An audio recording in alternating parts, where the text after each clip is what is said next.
Hi, இது எஸ்டர்டேவோட vlog.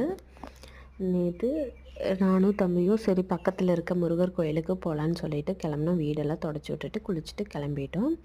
First கீழே விநாயகரை கும்பிட்டு மேலே போனோம். மேலே பார்த்திங்கன்னா சிவனும் பார்வதியும் வச்சுருக்காங்க. அங்கேயும் சாமி கும்பிட்டு அதுக்கு மேலே தான் பார்த்திங்கன்னா முருகர் இருக்கார். சரி, முருகருக்கு படைக்கிறதுக்காக பொங்கல், சக்கரை பொங்கல் செஞ்சு எடுத்துகிட்டு போகலான்னு சொல்லிட்டு வீட்லேயே செஞ்சுட்டேன். வீட்டில் செஞ்சு எடுத்துகிட்டு கோயிலுக்கு போயாச்சு. அங்கே பார்த்திங்கன்னா சிவன் பார்வதிக்கு பக்கத்தில் பார்த்திங்கன்னா பசு இருக்கும். அதை பார்த்துட்டு தம்பி மாடு மாடு மாடுன்ட்டு இருந்தான். அப்புறம் அதையும் பார்த்துட்டு மேலே போய் முருகரையும் கும்பிட்டு அங்கே பார்த்திங்கன்னா நேற்று செவ்வாய்க்கிழமைங்கிறங்காட்டிக்கு ஓரளவுக்கு கூட்டம் இருந்துச்சு. சரி, அவங்களுக்கும் கரெக்டாக உச்சி பூசைக்கு போயிட்டோம். போய் சாமி கும்பிட்டு அங்கேயும் பிரசாதம் கொடுத்தாங்க. அங்கேயும் சக்கரை பொங்கல் தான்.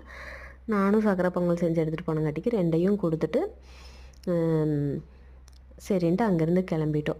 என்ன தான் நம்ம வீட்டில் செஞ்சாலும் கோயிலில் கொடுக்குற சக்கரை பொங்கல் டேஸ்ட்டே தனி தான். சரி, அதையும் தம்பிக்கு அங்கேயே ஊட்டி விட்டுட்டு வீட்டுக்கு வந்தாச்சு. வீட்டுக்கு வந்ததும் தம்பி தூங்கிட்டார்.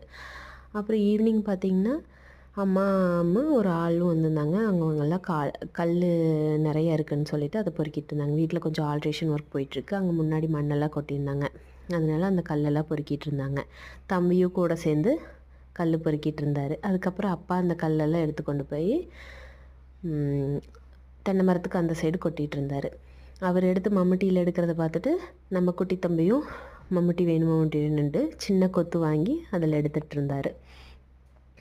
அதுக்கப்புறம் ஆளுகளுக்கு டீ வைக்கணுன்ட்டு சொல்லிவிட்டு அங்கே காம்பவுண்ட் பக்கக்காக ஆளுங்க வந்திருந்தாங்க. அவங்களுக்கும் டீ வைக்கணும்னு சொல்லிவிட்டு அவங்களுக்கும் டீ வச்சுட்டு இங்கே அம்மா அப்பாங்களுக்கு அவங்களுக்கும் டீ வச்சு கொண்டு வந்து கொடுத்துட்டேன். அப்புறம் அவங்க குடிச்சிட்டு இருந்தாங்க. சரி, தம்பிக்கு கொடுத்த சத்து மாவு ரொம்ப நாளாக செய்யாமையே இருக்குதுன்னு சொல்லிவிட்டு சரி கேக் பண்ணலான்னு சொல்லிவிட்டு கேக் பண்ணேன். பார்த்திங்கன்னா கொக்கோ பவுட்ரு ஜாஸ்தியாக போச்சு. என்னடா கருப்பாக இருக்கேன்னு பார்த்துறாதீங்க. கொக்கோ பவுட்ரு கொஞ்சம் ஆர்வத்தில் ஜாஸ்தியாக போட்டுட்டேன். பட் கேக் நல்லா தான் வந்துருந்துச்சு. சாப்பிட்ற அளவுக்கு இருந்துச்சுன்னா பார்த்துக்கோங்க. அப்புறம் மாடு பார்த்திங்கன்னா ஒரு மாடு காலையிலேருந்து தீவனமும் எடுக்கலை, தண்ணியும் குடிக்கல, கொஞ்சம் அஜீரணமாக இருக்குதுன்னு சொல்லிவிட்டு அதுக்கு டேப்லெட்டு சிரப்பெல்லாம் வாங்கிட்டு வந்தாங்க அப்பா. அதை கொடுத்துட்டு அன்னைத்தடி அப்படியே போயிடுச்சு.